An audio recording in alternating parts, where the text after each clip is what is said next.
maybe they're Maybe it was just a little delayed over there. Yeah, that's late and delayed at the same time. Delayed. Yeah, I don't. Not exactly sure if it didn't connect. It probably didn't connect properly. I bet. There we go. No, it's. I'm wondering, because I didn't check that. Yeah. Is the link that I did separate from? Because I just clicked on the live feed. Yeah. Well, that would be it. It was probably. Yeah, that's exactly what happened. Is I must not have clicked it over to go to the right player. Because it says now there's 2 watching, so there are 2 different. Yeah, but it's gone to the other one. So Ken is sitting around the campfire. Well, now it's at least going to the right one. So for those of you watching on YouTube afterwards, thank you for joining us. As in the Facebook folks, there's quite a few I see in Facebook groups and such that are with us tonight. So MJ, this past weekend we actually had our first time of having a double header. Would that be well, Michael and I both had a wedding this past weekend. So this was the first time where we were both out doing 2 different weddings, and we haven't had that before. So it was kind of a big weekend here for us in Minnesota. Here's the funny thing I want to bring up to this. How were the masks? Because are you guys like no mask needed, mask for only the unvaccinated, sure. In redheads? I mean, like, how does that work? The mask is when the CDC basically changed it to vaccinated, don't need to wear it. Then the Minnesota mask mandate was taken off. So there isn't a mandate whatsoever in Minnesota. Okay. So they're still recommending if you're indoors and not vaccinated. Well, it's just like you were kind of saying off air there the other day. Who's going to confess if the people who didn't get vaccinated aren't going to? Some of them are not going to say they're So here's why I asked them. Because Saturday I went out to a bunch of different places. Okay, I went to gas stations to get gas and other things. Fried cheese sticks. Yeah, healthy. Got to go to the important things. So I went there, grocery store, Walmart, a bunch of different places like that. Pretty much every single person that used to wear a mask is still wearing a mask around here, which blew my mind, first off. Then evening comes around, I go to the bars and clubs and casinos, and there's hardly a mask in sight. Right, and that was actually on Thursday. We delivered the newspaper, and the stores where the employees wore masks before, in most of the mid to larger stores in the area, still wearing masks. Yeah. And the shoppers in these grocery stores, as an example, probably we were at the peak, maybe 75% mask wearing, even though it was required and mandatory. There were still people who didn't. Now we're probably looking at about 40% are still wearing masks in the store. So that's, it is what it is. Some of those small towns that they didn't wear a mask, even when it went through their town, and at one time, there were 20 people in a town of 400 who had it. No masks, and it's still not this. So that wasn't surprising. We get to the weddings, and that was my wedding, Michael's wedding, or in the bars, as you say. There was one person who wore a mask Saturday at my wedding. Michael's had 0. Yeah. And that's, you're talking, we had 150 people, and I believe, and it's just, in our situation, we were semi-outdoors, which was hot and humid and miserable. So, there could be that argument also that, we're in such a wide open space or a well-ventilated space. Right. That could be. But the other was indoors, and you see pictures, and we've seen pictures like this from other of our friends out there. They're on top of each other on a dance floor like it was, 2019. Yeah, like I said, I was surprised because if those of you follow me, I put a meme out about people with vaccinations, and it's a person without a mask going, hey, and then no vaccines, another person there going, hee, without a mask. That's what I thought was going to happen. And then I go to I think it was Sheetz or one of the gas stations, and I'm like, I sat out there for a minute. I'm like, there's nobody's, everybody's got a mask on. Every single person that walks in there's I'm like, what the heck? Yeah. And I sat there for a while. Same thing with the grocery store. Everybody had a mask. I'm like, what? And then I go out, just go down to, like I said, the one street in the city called Carson Street. There's all over streets all over the city where it's bars on both sides. not a mask in sight the entire length. Yeah. Lines out the doors on bars, just packed. And I'm like, wow. When I get to the casino and there's maybe 10 or 15% had masks, and they were usually older people, and they were usually down around their neck, not up. They were down here. So. Yeah, exactly. Not being worn properly, but it's an interesting thing. I'm to a point. This actually makes me supporting more the concept when they were saying that we're not going to open up until we get to a point, or things shouldn't open up too soon.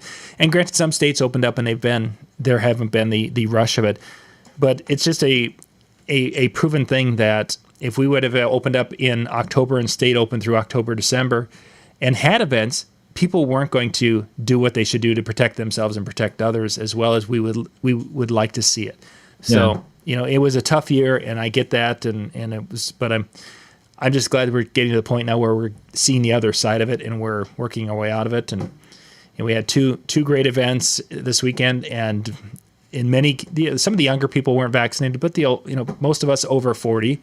I don't think there was anybody in the room who was over 40 that wasn't vaccinated at that. So the chance of anyone getting sick, severely sick, is so minimal, and that we can function again, which was yay. Right. Yeah. That's what I'm getting calls for stuff. I DJ for a professional sports team here in Pittsburgh, and got a message last week. We got a full schedule this year. Are you on? I'm like, let's do it. Yeah. So yeah, there's no, I mean, it's slowly starting to come back. A couple of the regular places I hit haven't brought a DJ back in yet. They're still doing kind of this hybrid thing, like the college bars. Mm-hmm. Plus it's summertime, so they're a lot of times slow anyways in the summertime. But I did pick up some other ones. I got bookings from the casino all the way to the end of the year.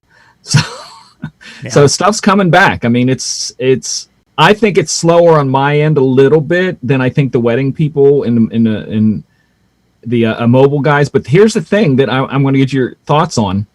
How many do you have booked, or have you talked to other people who have booked, where they're just straight, we're going to do it outside this summer, screw everything else, whether they change it, move it back, and it's already scheduled for outside? See, I thought we'd have more of that here, because we had that last year, people making that jump.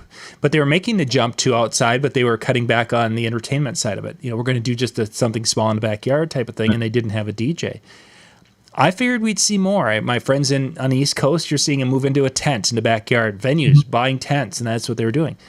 Here, it's like we're going to wait it out. And they were waiting to the venues. So once the state dropped the mask mandate, and they've continued to see the numbers. I mean, I think today it was reported like 400 new cases, which is crazy low compared to what it was 3-4 weeks ago. It was right. 5 times or more than that. So it's been going in the right direction for that, and now people are starting to sniffing around. Right. That's the thing. They're starting to test the grounds, kind of getting out there, and I think that's good. That's smart. Which I said at the beginning, as things are going to be confusing. That was part of going to be the confusing, was people being hesitant, even if they aren't, that paranoid, people quote on, that stereotype. They're just cautious people. Yeah. In general in life, Yeah, and I think that's what we've been seeing here. Not everyone. There's some people who are planning some big. There was a wedding 6 weeks ago that had 500 people at it, and there was one in January that had 400 people at it, and that one caused a lot of problems. But it's overall, I think most people after last year were going to hold out because they just couldn't go through that heartbreak of putting their hopes into it, doing all this, and this past weekend, one of the brides from this past weekend, she had that planned for it last year, and she put a lot of her heart and soul into putting it together. And then once they couldn't do it, they still got married that day. But she tells the story of getting back to their apartment, and now they're a married couple. They're by themselves in their apartment on what should be their party night, and they didn't even get to do a first dance. And so their first dance was off his cell phone in their kitchen type of thing.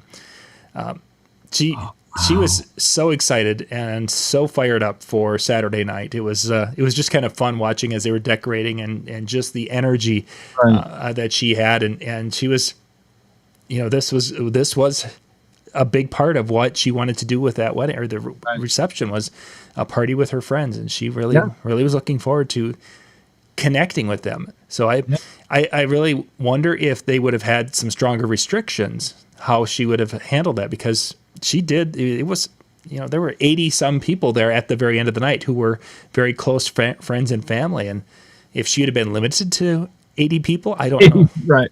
It would have been tough call on her part for sure, because they had a lot of folks there. So great event. But I think things, and this is again just me because I speculate a lot, that I think after Memorial Day, I think some things are going to change. Because I know for this city already has the 4th of July fireworks scheduled, so people are looking beyond just people, but events and planning are looking beyond it. 1st of June, we have the Arts Festival that's here every single year, and it's a go-ahead for this year. Yeah. I mean, it's an outdoor event again, but it's all over, like the whole downtown, different areas, booths set up for stuff, selling, performances, everything. So that's a big attraction.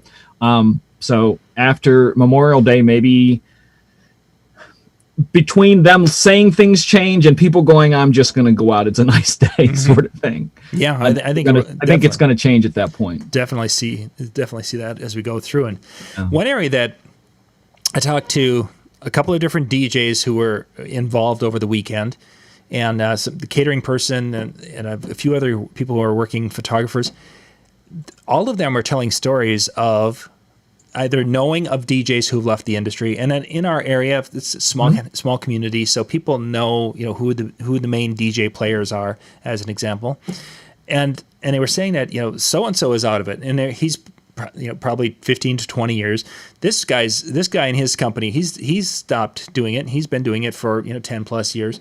Right. The list was like, goodness gracious, there's quite a few that I hadn't expected, but are getting out of it or have gotten out of it completely.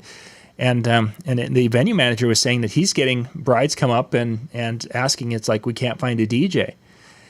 And of course we speculated that when DJs had the last summer off and found out that, wow, Saturdays are pretty cool, especially some of the part-time people, that they were going to say, I can, maybe live a little more off my weekday income and not have to do Saturdays all the time and spend that with family. I figured that would be there, but from what they're describing, it might be there much more than I had even anticipated, at least in our area.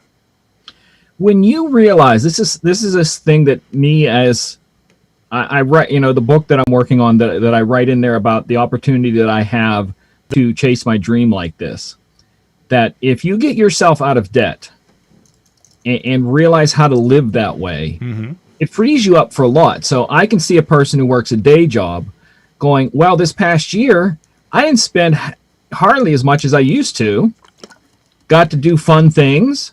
Now they're going to let me outside. I can live off my day job and have a life that isn't working one place or another. Yeah. And I think some people are going to see that life is more than trying to achieve something, And it's more than, and I don't mean that in a negative way, like achieving something's bad, but just there's more to it than that. And I think you hit one of the nails on the head, and they've talked about this nationally, about the amount of debt that was paid down. Yes, there's some people who have had to, live off their credit cards and such, so it's not uniform, not everyone. Right.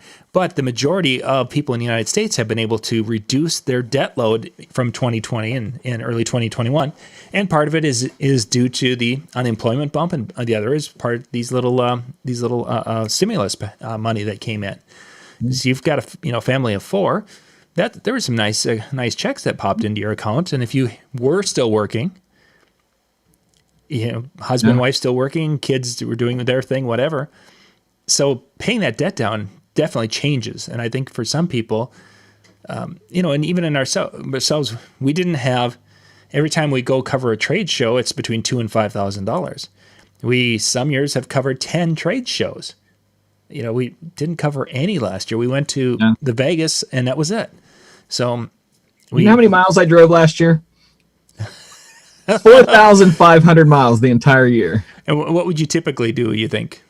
Double that usually, because I'm under 10. Because my tax guy's like, why don't you are these really all the business miles you do? And I'm like, you gotta understand that I work 3 nights a week, and all 3 of them are under 15 miles round trip. Mm-hmm. So That's not much miles a week just for that. So if I have to go to the store and do something that's DJ related, that does get counted. I go meet someone, I do count those miles. Oh yeah, network, I count those miles, but it's still, I'm driving down to the casino that's 4 miles away, to network, so I put 8 miles down. And it just doesn't add up. And that's kind of funny you bring up the mileage, because I've got the truck here that's on the other side. Here, that's my DJ truck, and of course, with only doing the one show, it was 24 miles last year. That was that's right. The DJ truck, and I didn't go buy gear, didn't go anywhere with that truck. It made like 4 or 5 trips out last year because we used it for a couple of personal, but its longest trip was to the mechanic or the shop to go get its oil changed. Because it's like, well, I don't drive it that much anyway, but I'm going to get the oil changed before winter. The money I spent on the car last year was bigger because it was new tires and alignment all in the same day. Yeah. So, hey, it is what it is. And so speaking of money and investing, we didn't see much for new gear that really made us jump. Some people picked up like the Roland, 707. There was a few that did. There was some great pricing on some things throughout the year, but there wasn't a lot of electronics really released, even outside of the DJ industry, that were things that were like, oh my God, I've got to buy that. That just jumped to the top of my mind. Yeah, there was a lot of phones that are skipping a year. Yeah, I'm in with the Samsung Note series, and this fall would be another one for them, and they're skipping it. Talk about debt. In the process of all this, you talking about getting out of debt, my phone's paid off. Mm-hmm. I can tell how many times, because I'm one of those people that turns over new phones like minimum every 2 years. Right. I'm under 2 years, and my phone's paid off. So I fell right into all of that. I'm like, well, there's the lump amount. Mm-hmm. I'm done.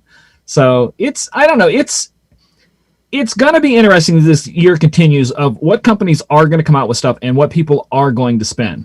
Because I do believe that people are still going to be playing catch up this year. Even if everything goes back to 100%, it's still a catch up year. I really do believe that it is, because you're refiguring out. I know with me, I'm DJing new places. So I'm technically right now not DJing any place I did in 2019. Wow. These are all new places.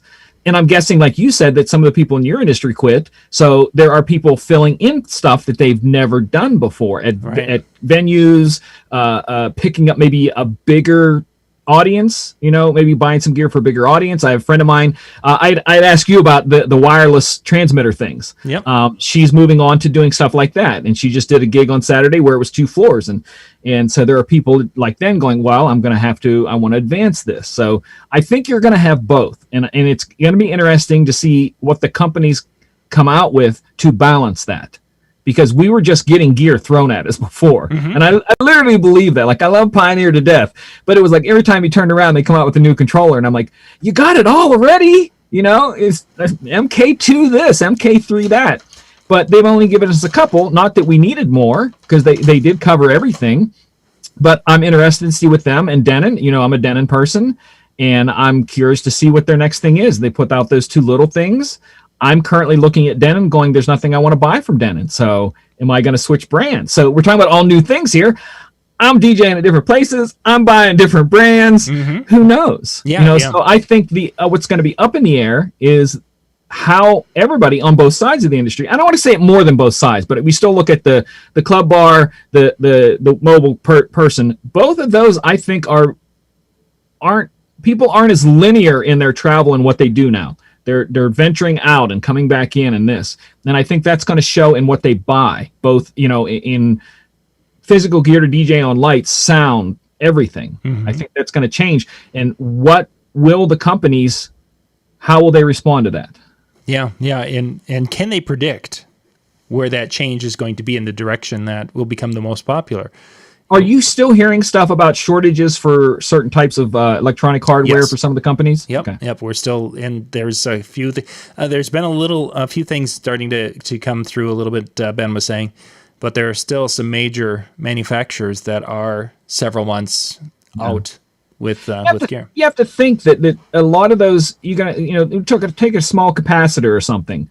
That small capacitor is used in hundreds and hundreds and hundreds of different types of electronics. Mm-hmm. So if the refrigerator industry needs it, it's going to be taken away from maybe the radio industry, and then the industry takes away from the DJ industry, and the DJ industry takes it away from the blender industry. Well, so that whole computer chip thing.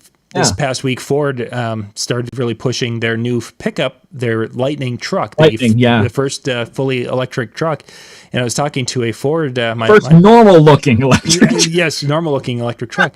Talking to my Ford dealer guy the other day about that, and he's like, "It's going to be awesome, and you can put your money down and get on the list, and with the rebates, it's going to be cheaper than a regular F-150."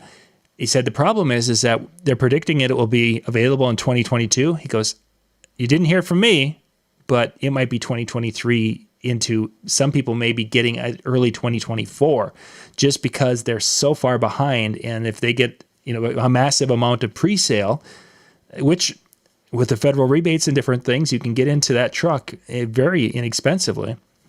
Wow. Yeah, that's all mind blowing. It's all because of the amount of technology that's there and how fast they're able to get the pieces. Yeah. So that's crazy. Yeah, just not something we would have expected. But I blame it on SpaceX. They keep blowing up their rockets. If they would just keep a few more of their rockets running, they wouldn't have to use so many capacitors. Or just stop. I mean, what?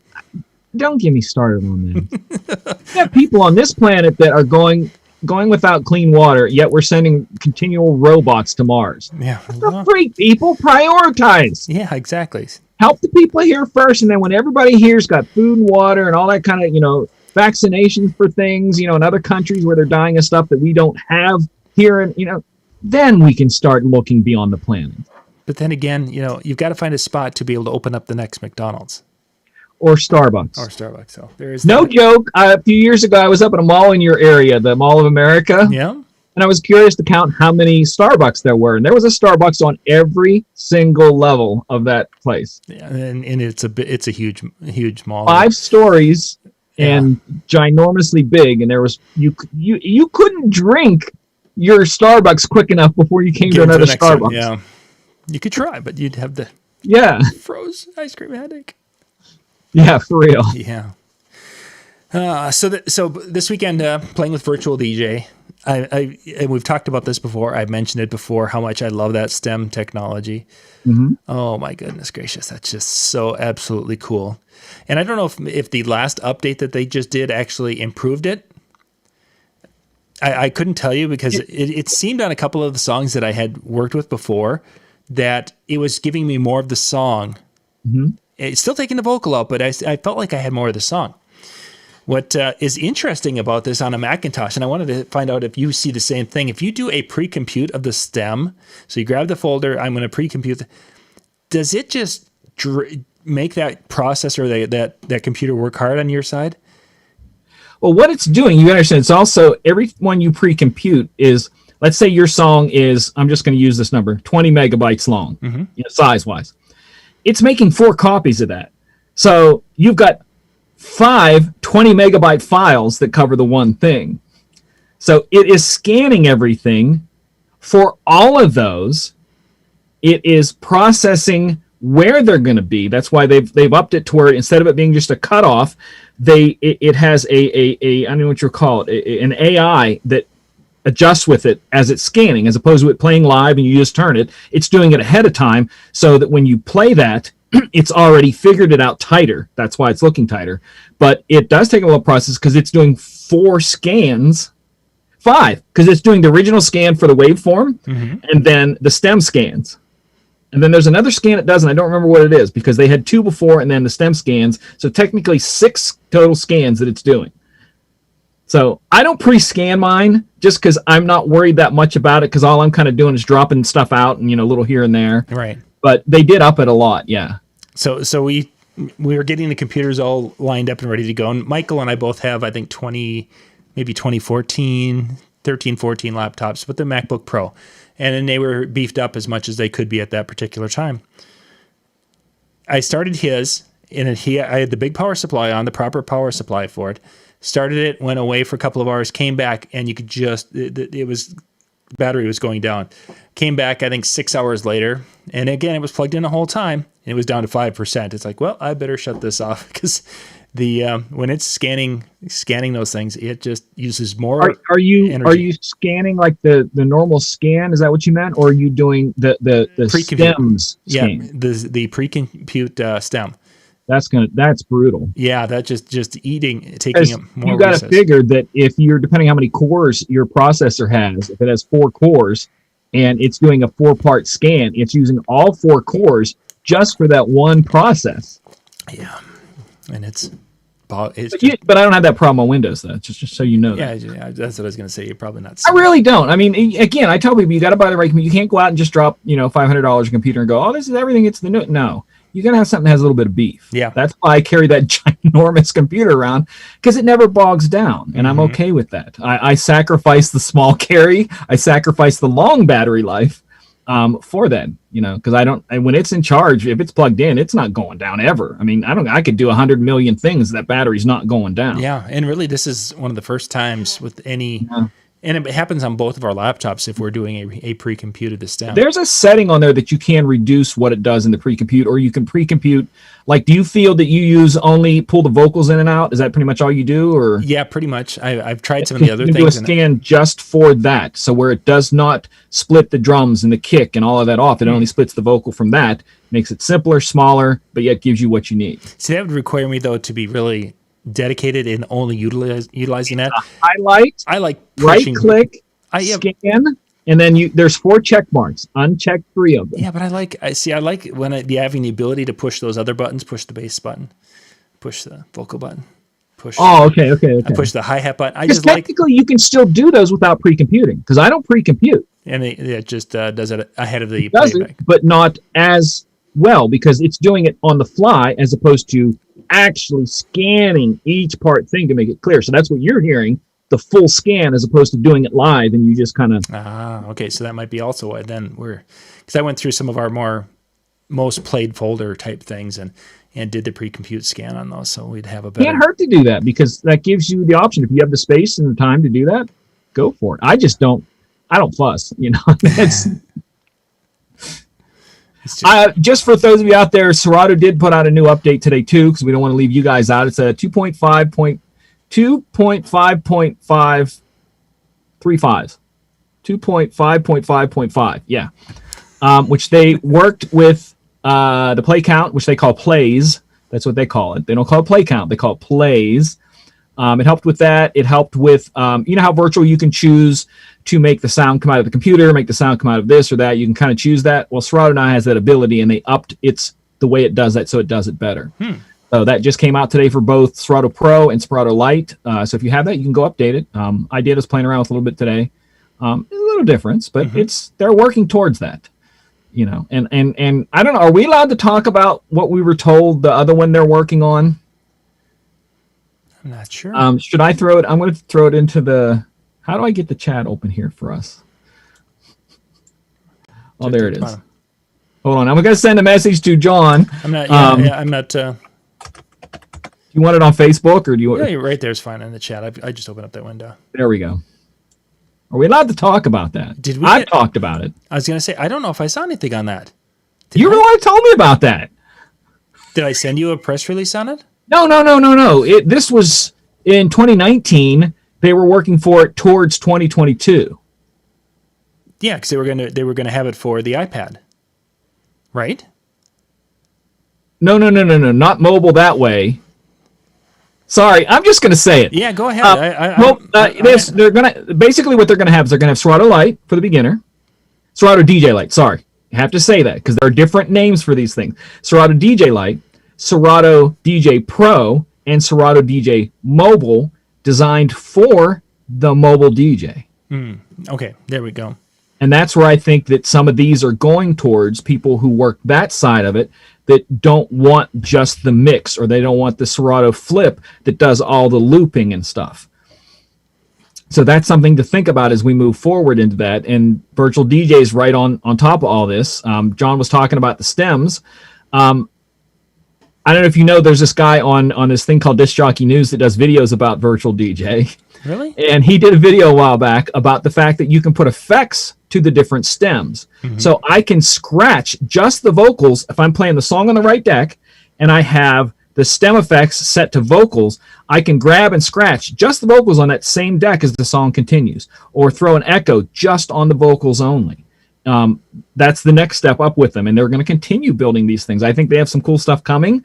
I've heard some hints. It's just virtual's virtual, man. It's powerful.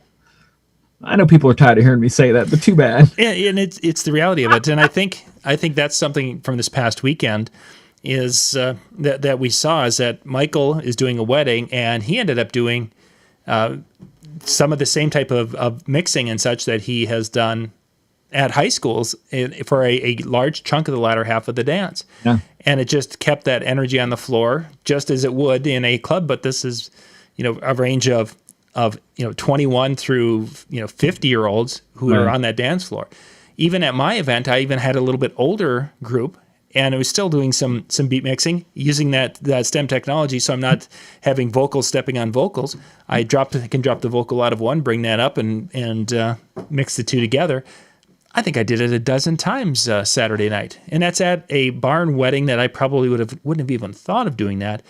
And for some people, they were like, "That was just really cool." People are recognizing. Yeah, I always tell people they don't know what the DJ's doing, but they can feel it. Yeah, and that's what you're doing is you're putting out a feeling. Again, I'm going to be talking about this in my book when it comes out. Is that we're manipulating that crowd the whole night. We're tricking them into being engaged with each other and the song throughout the night. Whether it's a sing-along, a line dance, something with a friend, a memory, you're working that. And by doing the mixing, you're cutting those edges so they're not so rough. So it just kind of, you trick them into the next song. And they may be like, well, I want to go to the restaurant, I want to go get a drink. And they're like, oh, I love this song, I'll stay here too. And you just do that in a large sense. And it's speaking of songs at the events, and one of the things I was concerned about before we started doing events this year was where musical tastes were going to be. Mm-hmm. Because back in the day, we had radio stations, and if you were in an area, you had an age group, you knew they were listening to the top 40 radio station, and you had a great idea of what to expect for their musical taste. It's become more eclectic, as we all know. Then you have a year where people weren't in the same room together. How is that going to pan out? Looking at the proms we had, I think in the proms and the prom requests we're getting, you could see that took a huge shot, that these kids not being in the same room, they're all over the board, even more so than I think they were in 2019, which maybe some of that could be due to online streaming and such. But the weddings, that's the interesting one, is that it was more, in some cases, more of a flashback type party. One of the biggest songs of the night was Backstreet Boys, I Want It That Way. They just went in a sing and just having. I call that a sing along. Yeah, you just group them by going, we all know these words from back. Yeah. It was huge, and and granted, there were some newer songs that went very well, even though my crowd was a little bit older. Did you have to play WAP? No, that the WAP on my computer has one play. Well, I don't think I've even played it. It was a request, John. I'm just letting you know. The video, I think when the video came from promo only, I think it's like, okay, well, that's what it is. But both of the weddings this past weekend had that on the do not playlist. I thought that was kind of funny. No, it's an audio. I DJ videos all the time, and it's an audio only version that I play. Yeah, that and that's like, because sometimes I've found videos in the past where somebody will make a dance routine to it, not a dirty dance routine, but a cool dance routine, and I'm like, that's the video I'm going to play. Yeah, precisely. Yeah, where you can drop it in and make your own edit out of it. So it's I agree with you 100%. What I've seen the few times I've been out, and it's going to change this weekend. I'm doing a big club I told you about down in West Virginia, and I'm going to get kind of tested down there and see how I do. But they told me it flat out told me it's eclectic. They said really expect people asking for hip hop and then asking for David Guetta or something. Yeah. They said we'll get both, play both. They love it. I'm like, okay, I can do that. So, I agree with you that it's as what we do, we really do have to read what's going on. Yeah. And you're going to have to do that more now than before. I think so. And yet you're going to have to still, be you're gonna have to find ways to blend these things together and bring them together. It isn't going to be the whole radio thing where one song is fading out and no, you're on the dance floor with DJ John. Yeah, this is gonna be great, and then the next song starts. You're not gonna be posting songs as a radio DJ. I tell people you got to think about it like anything in life.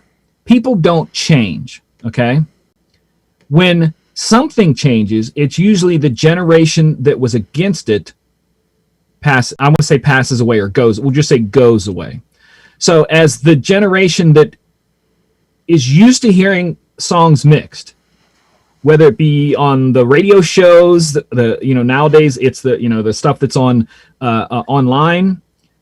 That's what they kind of expect. Yep. So even if they go to the wedding and you don't do it, they don't feel the energy that they were feeling from that mix. So if you're now doing the mixing, you're matching what they had before, and they're not even thinking anymore. They're just moving because they moved before.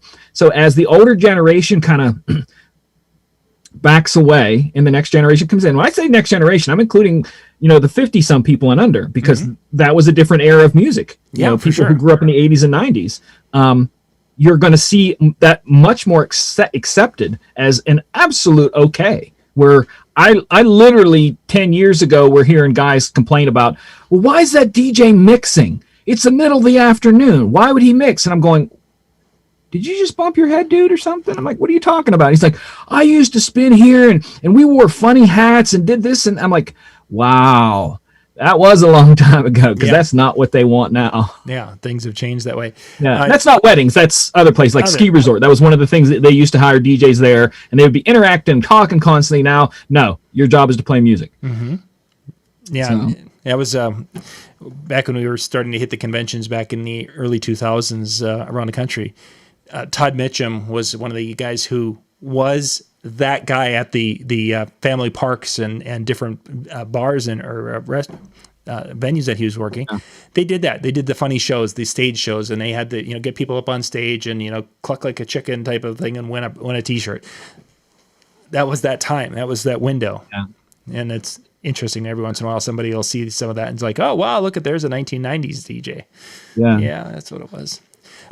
Liz made a comment. Yeah, there we go. Yep, go ahead. I want to agree with you on that. You have to look at things as they change. Like when I DJ the college bars, you have to think that these people are in their 20s. So a 25-year-old in 2011 was 15. So you have to think about it that way. Mm-hmm. Songs that are from 2015 are a throwback to people in their 20s. All right? Not 80s. From 2000, it's not even in the 2000s, the 2010s. So 10 years is a throwback, 25 is an oldies. So mid-90s is oldies to a lot of people, not necessarily at the weddings, because you do have older people, but if you're doing bars and clubs and stuff like that, or your average age is 50 and under, 90s is an oldie throwback, a good kind of crowd grabber sort of thing. Mm-hmm. So yeah, I'm with you there. Yeah, and I think that was very apparent. You're looking at, and I had this discussion with my 90-year-old mother-in-law yesterday. She was talking about when they used to be at weddings. It was a high play of old time music, country or not, polka and waltz, Scottish and different things. And even when we first started, there was a rotation or two. We actually, kind of made a name for ourselves amongst many audiences, because we did have that, and we would play a couple of rounds of that during the course of the night. And there was numerous times where people would be like, "That was great. Can I have a card?" Yeah, that happened. I haven't played a polka and waltz in probably 4 or 5 years. Yeah, it just hasn't happened. The oldest song.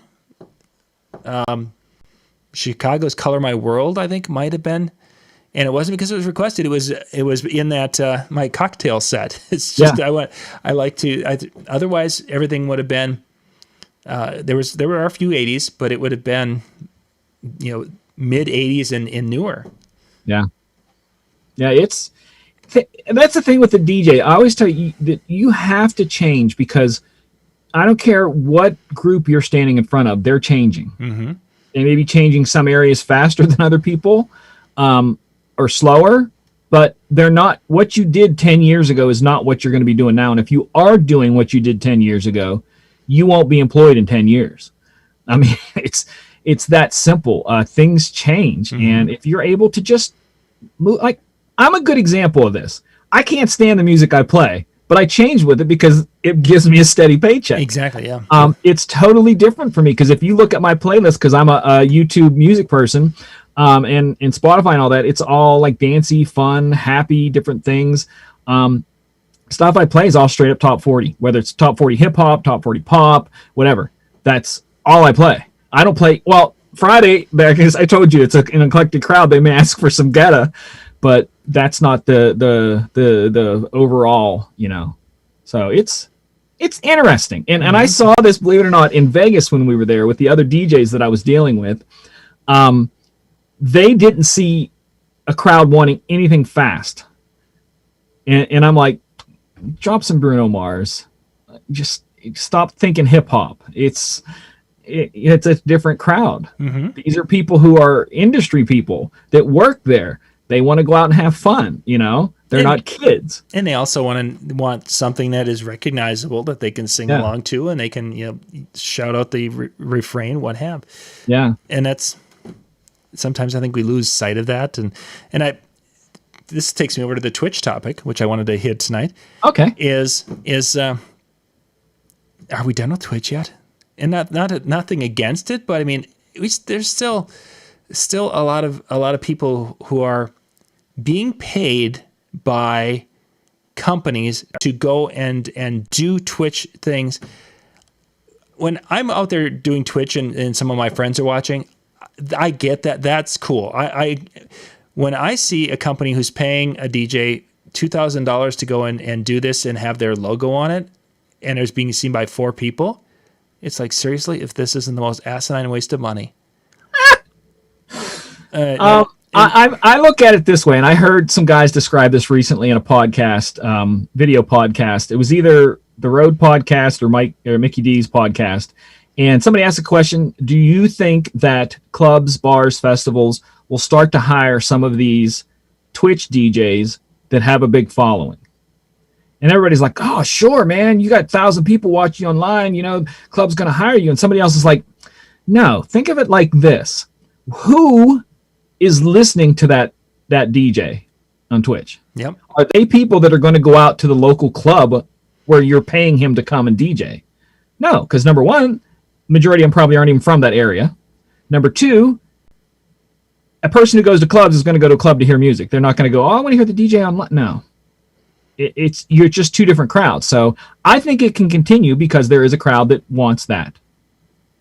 But I also think guys like me are just like, I'm kind of done with it. I do it for fun. Yeah, I do exactly. It for practice, but it's not even a thought of mine because I don't want to have that following. I don't want that crowd. I want to DJ. And in the crowd is either one of two things. It's either your friends and yay, or it's other DJs who are there too. That was the thing too. Yeah, I got a lot of DJs, and I'm like, I don't want DJs. I want people. Again, nothing against DJs. I love you all, but I'll hang out with you and talk to you. But when it comes to what I do, I'd rather have someone who loves music as a fan far more than someone who supports me because I'm a fellow DJ. I don't want you doing that. I want you to like what I'm doing. And if you like what I'm doing, that's great. But, I don't care if you're a DJ or not and you like what I'm doing, but that should be your first thing. You should be there just supporting me because I'm a DJ. No.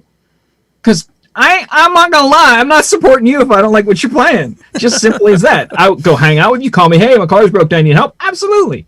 But I'm not going to go just support someone because they do what I do. I don't know. Anyways, sorry I'm rambling. I want to visit some. We're getting some people commenting finally online. I want to check out a couple of them if we could. Where do you want to go with Jess or? I think let's kind of wrap it up with the concept of practice. And we kind of touched on it just a little bit with the Twitch, and that's an area for some people who are just getting back into are coming up to shows.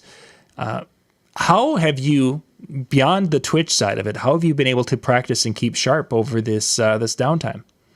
Twitch. That's literally that. I looked at that as going, it is, because I'll tell you 1,000, you could spend a month practicing every day in a room by yourself. And as soon as you have one person standing in front of you, everything changes. So Twitch was the closest I could come to a crowd, and it was good. See, I hated the DJ guys tuning in, but it was good that they were there because I'm twice as cautious and really working hard on my mixes because they're going to know the mess ups when other people won't see it. They're going to, where I'll go, oh crap, and other people are like, what do you mean? And there'll be someone going, yeah, I saw that. It was all right. You covered it well. Stuff like that. That's where I think the practice for me came in. Doing that is because I was able to. It was people who were going to catch me, and so that was practice to me, and close as I could be in front of a crowd. Because I'm telling you, you can spend for months and be the best DJ in the whole world, and the first time you step in front of a crowd, everything changes. Mm-hmm. You become very dumb. And you forget what your skills are because it's like, oh boy, they're right there. They're right there. They may be drunk out of their mind, but they're right there. And so it's always been a practice for me. I always liked it that way, and I will still continue when I feel I need, if I have a long break between gigs, I'm going to do it to stay sharp. And I can tell you that it helped 100%. Nice. Yeah. You did a few things, of course, when we were streaming and did that. And it was a different world Saturday because with the people in front and you feeling the energy of the room, it's like all of a sudden it's like, wait, this song would go and keep this energy in this room. Without them in front and without feeling the energy, observing the energy, however, there were some transitions and mixes that I did Saturday night that I would have never, sitting here in the office, come up with. Right. But when there's that feedback and I've, Stacy's talked about this, Shane's talked about, mentioned that it's different because there's people there and they're in the chat, but you're not seeing that. And boy, there's just no way you can, that's such an understatement really, that without that room energy and that inspiration that comes from that, not just the excitement and the adrenaline rush, but the inspiration side of it, that you're like, oh yeah, if you guys thought that was good, watch what I do now. Energy gives birth to energy, and that's what it is. I mean, I can tell you that there's stuff I played in the Twitch thing that I would never play out live, but it went really well in the Twitch thing. Yeah. So just in song choice is different. Yeah, I can see that. I know live, I'll set up a hit song 30 minutes in advance going, okay, I want to hit this around 1:15. I'm going to build up to it and get it to here and get the crowd kind of throw them off so that when I hit, I got more of a pop, what I call a cheap pop. You get that pop out of them. You can't set something up online because people are, tuning in, tuning out. Yeah, I'm going to do this. I came back. There's no build. Yeah. I'm listening to you at work tonight. You can't have that. You can't have that work of that. I told you, like I said, you have to read that crowd, move them, manipulate them. You don't have that there, but it's still better than mixing by yourself. So to me, that's what it was. That was my practice. Mm-hmm. I know if I goof up, these guys are going to catch me and hear me. And that's what I want to do. I want to hold myself accountable. Yeah. That's kind of what it was. MJ, we need to wrap things up. Howie and the crew are going to be getting ready here in the chill room, djntv.com/chill. It's a Zoom meeting. You're going to go in there, shut your camera off and your mic off. You can watch as they record that first half hour. Then after that, turn your mic on, turn your camera on, go into that chat room. It's just like hanging out in the hallway at a convention. Mondays and Tuesday nights at 10 o'clock, we do this. Howie does Monday night with the recording. Tuesday night, Jay and Brian record. Then after that, it's sometimes until 5 in the morning. These guys hang out in that chat room or that chill room. So crazy stuff, but it's a good time to chat and talk shop with other DJs. So. I laughed when you said about the hallway. I'm like, it is a lot like that, but you just don't have the body odor that you do. sweating in the showroom floor and stuff, and going up and down the stairs. Yeah, you don't have that on Zoom. That's one better point there. There's no hugging and no having to. Yeah. So. I do not have a music and mixing show this week. I'm skipping this week because it's a holiday weekend, and I've got some preparations for things to do, including a gig on Friday. It's far away, and it's kind of, I want to kind of mentally prepare for this, but I'll be back after the holidays on June 2nd. And again, I told you guys last time, I'm going to try to have someone, as we did a week about virtual and it went really well. You guys like that. I'm going to try to bring someone in to do questions about Serato. Excellent. And I'm going to see if I can get Jay to come in and do questions about record bonds. Yeah, I think So that look would for work. that. Those of you who use other stuff, I haven't forgotten about you. So stay Wonderful. tuned. Yeah, Jay would definitely do that. Tomorrow night, we will have a Ben Stowe. We're going to do some questions that have come in. We'll be doing that. And then, of course, Jay and Brian will be coming to you at 10 o'clock Eastern in the chill room. So jump out there. 5 minutes. Howie and the crew will be going. DJNTV.com/chill. And we will catch you guys next time. Thanks, everybody. Good night.